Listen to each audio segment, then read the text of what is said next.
যুবরাজকে প্ররোচিত করে ইয়েমেনে আবারও ধ্বংসযজ্ঞ শুরু, হুথির কঠিন হুঙ্কার।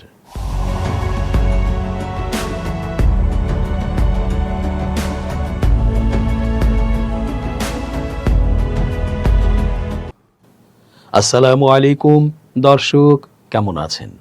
পুরো সংবাদ বিশ্লেষণ ও তথ্য পর্যালোচনায় বরাবরের মতোই আছি আমি এস জে রতন। শেষ পর্যন্ত দেখতে থাকুন আজকের পর্বটি। নিশ্চয়ই হয়তো আপনার মনের কথাটি আমরা বলতে যাচ্ছি। চেঞ্জ টিভির আন্তর্জাতিক চোখ আপনাদের অনুষ্ঠান।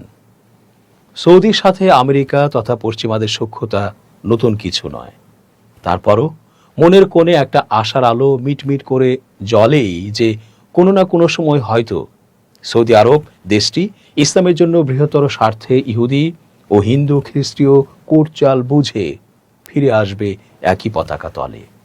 তখন বিশ্বে ইসলামী রাষ্ট্রগুলোই হবে সবচেয়ে শক্তিশালী এবং কোথাও মুসলমানদের আর নিপীড়নের শিকার হতে হবে না।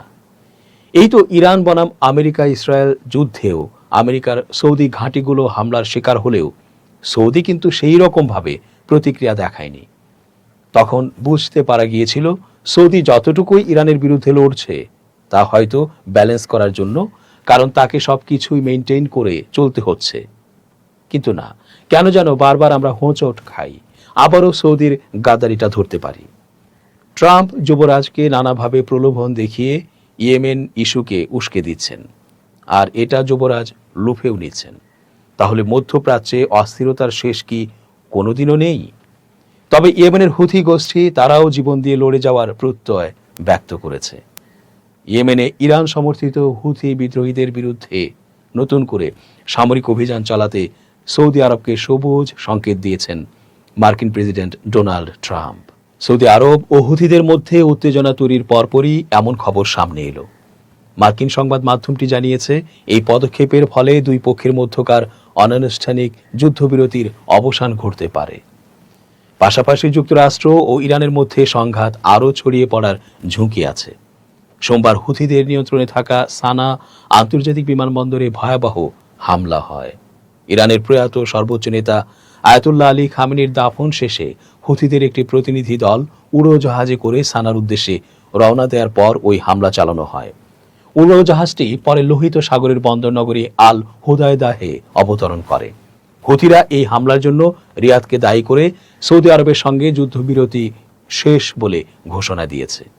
এরপর গোষ্ঠীটি সৌদির আবাহা আন্তর্জাতিক বিমানবন্দর লক্ষ্য করে ব্যালিস্টিক ক্ষেপণাস্ত্র ও ড্রোন নিক্ষেপ করে। অ্যাক্সিওসের প্রতিবেদন অনুযায়ী সোমবারের হামলার কয়েকদিন আগেই ওয়াশিংটনের সমর্থন চেয়েছিল রিয়াদ। গেল বৃহস্পতিবার মার্কিন পররাষ্ট্রমন্ত্রী মার্কো রুবিওর সঙ্গে বৈঠক করেন সৌদি রাষ্ট্রদূত। পরে রুবিও সৌদির পররাষ্ট্রমন্ত্রীর সঙ্গে এ বিষয়ে কথা বলেন। এরপর ট্রাম্প সৌদির যুবরাজ মোহাম্মদ বিন সালমানের সঙ্গে ফোনে আলাপ করেন। যুবরাজ অভিযানের জন্য ট্রাম্পের সমর্থন চেয়েছিলেন এবং ট্রাম্প তা মঞ্জুর করেন বলে অ্যাক্সিওসকে জানিয়েছেন এক মার্কিন কর্মকর্তা। সানা বিমানবন্দরে হামলার ঘটনার পর হুথিরা রিয়াদকে অভিযুক্ত করলেও ইয়েমেনের সৌদি সমর্থিত সরকার অভিযানের দায় স্বীকার করেছে। তাদের দাবি এতে রিয়াদের কোনো ভূমিকা ছিল না। সৌদি আরবও আনুষ্ঠানিকভাবে হামলার কথা স্বীকার করেনি। ইরানপন্থী শিয়া গোষ্ঠী হুথিরা 2014 সালে সানা দখল করে নিলে পরের বছর সৌদি নেতৃত্বাধীন সামরিক জোট সেখানে হস্তক্ষেপ করে। 2022 সালের এপ্রিলে দুই পক্ষের মধ্যে জাতিসংঘের মধ্যস্থতায় একটি যুদ্ধবিরতি চুক্তি হয়। এর মেয়াদ 6 মাস পর আনুষ্ঠানিকভাবে শেষ হলেও পরের দিনগুলোতে সরাসরি সংঘাতের ঘটনা ঘটেনি। ইয়েমেনের হুথি নিয়ন্ত্রিত রাজধানী সানার আন্তর্জাতিক বিমানবন্দরে হামলার জেরে সৌদি আরবের দক্ষিণাঞ্চল লক্ষ্য করে একটি ব্যালিস্টিক ক্ষেপণাস্ত্র নিক্ষেপ করেছে হুথি বিদ্রোহীরা। ইয়েমেনের সক্রিয় সৌদি নেতৃত্বাধীন সামরিক জোট এ তথ্য নিশ্চিত করেছে। সোমবার জোটের মুখপাত্র তুর্কি আল মালিকি সামাজিক যোগাযোগ মাধ্যমে দেয়া এক বার্তায় জানান, হুথি মিলিশিয়াদের ছোঁড়া ব্যালিস্টিক ক্ষেপণাস্ত্রটি সৌদি আরবের দক্ষিণাঞ্চল লক্ষ্য করে নিক্ষেপ করা হয়েছিল। তবে দেশটির আকাশ প্রতিরক্ষা ব্যবস্থা সেটি সফলভাবে প্রতিহত করেছে বলে তিনি দাবি করেন। এদিকে ইয়েমেনের আন্তর্জাতিকভাবে স্বীকৃত সরকার জানিয়েছে সানা আন্তর্জাতিক বিমানবন্দরে চালানো হামলার লক্ষ্য ছিল একটি ইরানি বিমান। যদিও ইরান সমর্থিত হুথি বিদ্রোহীদের দাবি ওই বিমানটি নিরাপদে অবতরণ করেছে। এর আগে রোববার হুথি বিদ্রোহীরা দেশে চলমান যুদ্ধবিরতির সমাপ্তি ঘোষণা করে। সানা আন্তর্জাতিক বিমানবন্দরে সৌদি আরবের বিমান হামলার অভিযোগ তুলে তারা জানায় এর প্রতিশোধ নেওয়া হবে।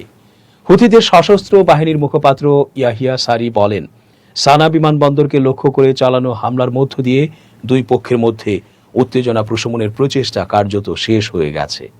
এই হামলার জবাব দেওয়া হবে এবং এর প্রতিশোধ নেওয়া ছাড়া তা পার পাবে না। চলতি মাসের শুরুতেই ইয়েমেনের সবচেয়ে বড় প্রদেশ হারদামাউত দখল করে নেয় এসটিসি। এই গোষ্ঠীর বিরুদ্ধে অবস্থান নিয়েছে সৌদি আরব। দেশটি বলেছে তাদের সীমান্তবর্তী ইয়েমেনের এই অঞ্চলে বিচ্ছিন্নতাবাদীর নিয়ন্ত্রণ তাদের নিরাপত্তার জন্য হুমকি। অপরদিকে আমিরাত তাদের সহায়তা করছে। মধ্যপ্রাচ্যে দুই মিত্র হলেও এ নিয়ে বিভক্ত হয়ে পড়েছে সৌদি ও আমিরাত। ইয়েমেনের হুথি বিদ্রোহীদের বিরুদ্ধে সৌদির নেতৃত্বাধীন জোটের যে লড়াই, সেখানেও আমিরাত সৌদির সঙ্গে কাঁধে কাঁধ মিলিয়ে কাজ করেছে। কিন্তু এসটিসির কারণে এখন ইয়েমেনে এই দুই দেশ বিভক্ত হয়ে পড়েছে। হারমাউতের বন্দর মুকাল্লার নিয়ন্ত্রণও নেয়ার চেষ্টা করছে আমিরাত সমর্থিত এসটিসি। এর মধ্যেই সৌদি নেতৃত্বাধীন জোট এ বন্দরে বিমান হামলা চালিয়েছে। সৌদি বলেছে সেখানে এসটিসির জন্য আমিরাতের পাঠানো অস্ত্র ছিল। যদিও পরবর্তীতে এক বিবৃতিতে আমিরাত বলেছে তারা এসটিসিকে কোনো অস্ত্র দেয়নি। কিন্তু সৌদি বলেছে ট্র্যাকিং সিস্টেম বন্ধ করে গত শনি ও রোববার দুটি জাহাজ মুকাল্লা বন্দরে বিপুল অস্ত্র খালাস করেছে। এসটিসি জানিয়েছে সৌদির জোট তাদের সবচেয়ে এলিট ইউনিট করে বিমান হামলা চালিয়েছে। এ নিয়ে তারা শঙ্কা প্রকাশ করেছে। এসটিসি মূলত ইয়েমেনকে দুই ভাগে বিভক্ত করতে চায়। তারা চায় 1990 সালের মতো ইয়েমেনের দক্ষিণাঞ্চল নিয়ে আলাদা স্বাধীন দেশ গঠিত হবে। কিন্তু সৌদি এর বিরোধিতা করছে। তারা বিচ্ছিন্নতাবাদীদের নিজেদের নিরাপত্তার জন্য হুমকি হিসেবে দেখে।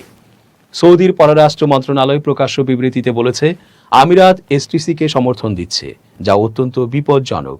দুই দেশের সম্পর্ককে স্বাভাবিক রাখতে প্রয়োজনীয় উদ্যোগ নিতেও আমিরাতকে আহ্বান জানিয়েছে রিয়াদ। সৌদি ও আমিরাতের মধ্যে এমন উত্তেজনার মধ্যে ইয়েমেন থেকে নিজেদের সব সেনাকে 24 ঘন্টার মধ্যে প্রত্যাহার করে নিতে আমিরাতকে আলটিমেটাম দিয়েছে ইয়েমেনের আন্তর্জাতিকভাবে স্বীকৃত সরকার। এছাড়া ইয়েমেনের সব নৌ ও স্থলবন্দরে 72 ঘন্টার অবরোধ ঘোষণা করেছে তারা। এসটিসি সাম্প্রতিক সময়ে ইয়েমেনের হারদামাউত এবং আল মাহারা প্রদেশের আরও অঞ্চল দখল করে নিচ্ছে। এমন সব জায়গায় গত কয়েকদিন লড়াই হয়েছে যেখানে গত এক যুগেও কোনো লড়াই হয়নি। 2014 সালে হুথি বিদ্রোহীরা রাজধানী সানা দখল করে।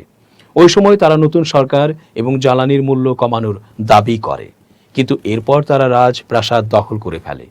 এতে করে তৎকালীন প্রেসিডেন্ট আবু রাব্বু মনসুর রাজি পদত্যাগ করে সৌদি আরবে পালিয়ে যান। এরপর 2015 সালে সৌদি সামরিক জোট গঠন করে। তারা হুথিদের অবকাঠামো লক্ষ্য করে হাজার হাজার বিমান হামলা চালিয়েছে। এতে সমানভাবে সহায়তা করেছে আমিরাত। কিন্তু একই সময় দক্ষিণাঞ্চলে এসটিসিকে সহায়তা করে গেছে আবু ধাবি। এতে করে সেখানকার পরিস্থিতি ঘোলাটে হয়ে গেছে। সৌদি শঙ্কা, যদি এসটিসি দক্ষিণাঞ্চল নিয়ে আলাদা দেশ গঠন করে তাহলে এটির প্রভাব তাদের দেশেরও উপর পড়তে পারে, এমনকি দখল হয়ে যেতে পারে সৌদির বিভিন্ন অঞ্চলও। দর্শক, শেষ করছি আজকের মতো। এতক্ষণ ধৈর্য ধরে পুরো আয়োজনে থাকার জন্য অনেক ধন্যবাদ। শুভ কামনা অহর্নিশ।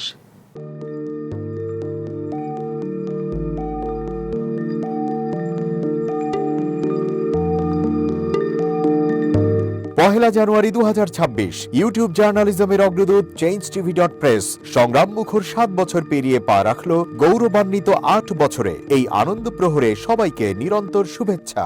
আমি নিজেকে ধন্যবাদ মনে করি। আমি সৌভাগ্যবান চেঞ্জ টিভির পক্ষ থেকে আমার সাক্ষাৎকার নেওয়ার জন্য তারা আসছেন এবং চেঞ্জ টিভি দীর্ঘ 8 বছর ধরে এই কাজগুলি করছে।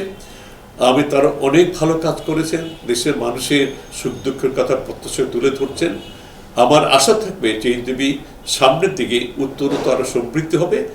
একটাই শুধু আমাদেরকে উপদেশ দিতে চায় তাদের কাছে, সেটা হচ্ছে সত্য কথাটা মানুষের সামনে তুলে ধরা। মানুষের ভিতরে কি চায় তাদেরটা তুলে ধরা, মানুষের প্রত্যাশা তুলে ধরা, এবং মানুষের মধ্যে এই যে দেশাত্মবোধটা এবং সত্যবাদীটা, এটা জাগরণ করে চেঞ্জ টিভির সামনের দিকে এগিয়ে যাবে। এবং যারা দেশের কথা চিন্তা করে এবং দলমত নির্বিশেষে যে লোকগুলো আছে, তারা দেশের কথা চিন্তা করে, দেশের উন্নয়নের কথা চিন্তা করে, কোনো পক্ষপাতিত্ব করে না, তাদের বক্তব্য দেশের মানুষের তুলে ধরা, এই কাজগুলি সামনে এগিয়ে নিয়ে যাবে, এটা আমার প্রত্যাশা। অনেক ধন্যবাদ আপনাদেরকে, দেশবাসীকে, দেশবাসী পক্ষে সবাইকে আমি ধন্যবাদ জানাচ্ছি। changeTV.press, এক ফোঁটা হলুদ নেই।